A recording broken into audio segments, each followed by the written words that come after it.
Bonjour chers frères et sœurs de l'église de l'I-Jésus, nous sommes aujourd'hui le lundi 30 mai 2022 et nous allons méditer ensemble Romains chapitre 15 versets 14 à 21. Paul a une conviction concernant les chrétiens de Rome. C'est que ceux-ci sont pleins de bonté et remplis de connaissances, afin d'être capables de se conseiller les uns les autres. Ils avaient besoin de s'encourager mutuellement.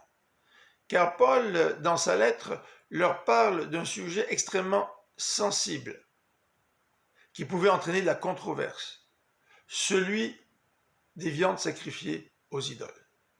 Mais Paul est convaincu qu'ils sont capables de se conseiller les uns les autres, car ils sont pleins de bonté et remplis de connaissances.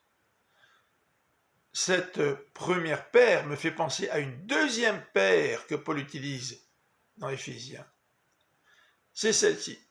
Proclamer la vérité dans l'amour, dans la charité. La charité est le véhicule qui permet de proclamer la vérité, tout comme la bonté est le véhicule qui permet de communiquer la connaissance. Dans les versets 16 à 21, Paul va nous parler de son ministère. Dieu a fait de lui le serviteur de Jésus-Christ pour les non-juifs. Il leur a annoncé la bonne nouvelle. Pour que ceux-ci deviennent, et écoutons bien ce que Paul écrit, pas simplement enfants de Dieu, mais deviennent une offrande agréable à Dieu, consacrée par l'Esprit Saint. Lorsque nous devenons chrétiens, nous recevons le don de la vie éternelle, mais nous devenons une offrande agréable à Dieu, qui est consacrée à Dieu par l'Esprit Saint. Paul est fier de son travail pour Dieu.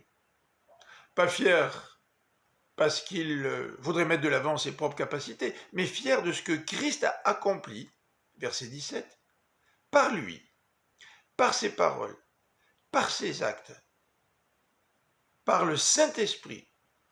Jésus-Christ a œuvré au moyen de l'apôtre Paul.